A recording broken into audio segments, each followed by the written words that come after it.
What's up, everybody? This is Jay, and I'm going to be going through live sound from the beginning to the end. I'm here with Jesse. He's going to be learning a lot. Say what's up, Jesse. What's up? All right, so let's get right to it. First thing we're going to do is we're going to make sure that nothing is plugged into the wall. Nothing is on.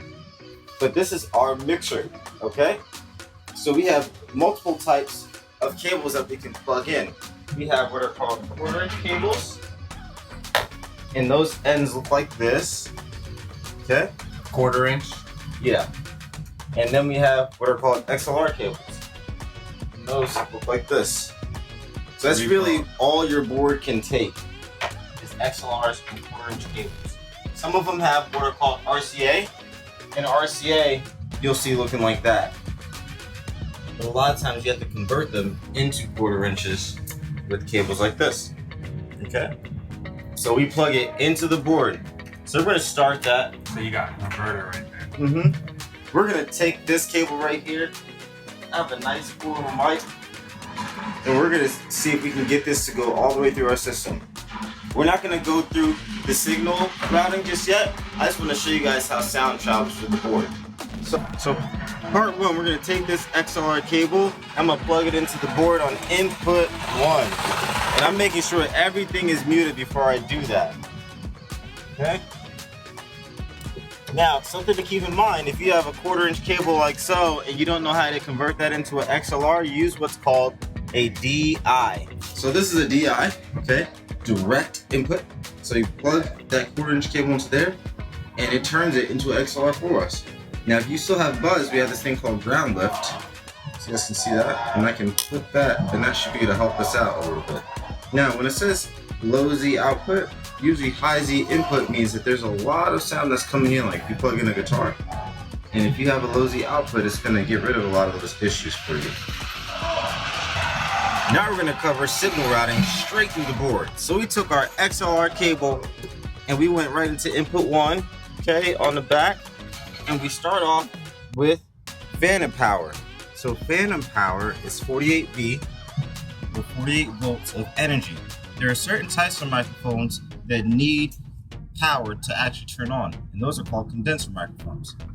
Afterwards, we have what is called polarity. Polarity is something that you would use. Let's say I had a microphone in one position and then a microphone right after it. These microphones are going to pick up the sound at a different time that's traveling this way.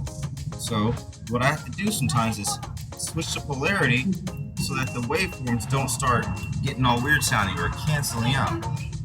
Afterwards, we have what's called our gain. We're not going to mess with gain just yet.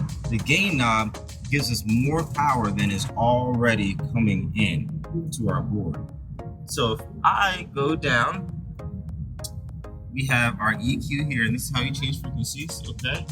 We're going to keep going down. We have our aux channels as well, and that's another way to send out, but we'll get back to all these momentarily. And then we have our pan right here. So panning will change the sound going from left to right on your mix out, okay? But when you plug in a vocal mic, so I'm gonna talk right now. I'm gonna unmute it. The gain's all the way down. I'm gonna start talking. Hey, hey, hey, hey, hey, hey, hey. I see a little bit of signal. Hey, hey, hey. And if I turn it up, I can hear it nice and clear, but it's still a little quiet. So I'm gonna go back to my gain and slowly bring that up. Okay, I'm turning that up, and watch this down here. I'm gonna keep gaining it until it clips, which is, yep, and then I bring it back 15%, okay? And that should set that volume. All right, so once we come down our fader and we wanna go out to our main left and right, that happens automatically when I press these two buttons. That just means, okay, everybody, we're going to the main outs. The other thing you might wanna do is put a whole bunch of things in one group. So this way you can just raise them all up at the same time. You don't want to have to do this all the time because you're not going to be able to hold them in the exact position as you move up and down. You see they're kind of switching? What I would do instead is set my volumes and then put these in one group. So there's 1 and 2 here, okay? So now these are in 1 and 2. So if I go over here, I have group 1 and 2. So I can turn those up by themselves and they have their own section in the mix. I can turn them down. A lot of people do this for drums so that instead of trying to take all the faders down for the drums, you could just take these knobs down and pull the drums down so the vocal could be louder. Alright, so say you got kick, snare, and 2 overheads. Okay.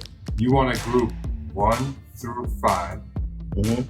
and then that'll pop up over here. Yes. So if I determine them to be in that group by clicking 1 and 2, they are now in the group area. Okay.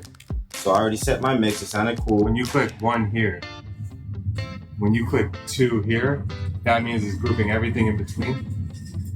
So these buttons, this is 1 and 2. So like left and right. Okay. So group 1 and 2 are these 2 faders. Okay. And I can make them go to the left side and the right side with that. And I turn those up. Okay. They are all in one group that goes out. That makes sense? Yeah. Okay. So you assign only 2 to group 1 and 2. I'm assigning everything here. All these are these 2. Right, because you said these are the drums. So I put the drums in the group. Very nice. And I might put a sticker down here and just write the word drums so that I know this is drums by themselves. And you might have these for vocals, right? Yeah. And keep it easy. So I would do 3 and 4 for all the vocals. So 3 and 4 now are on these faders right here. Yes. And then these are going to our main out left and right. Okay. So that's essentially how groups work.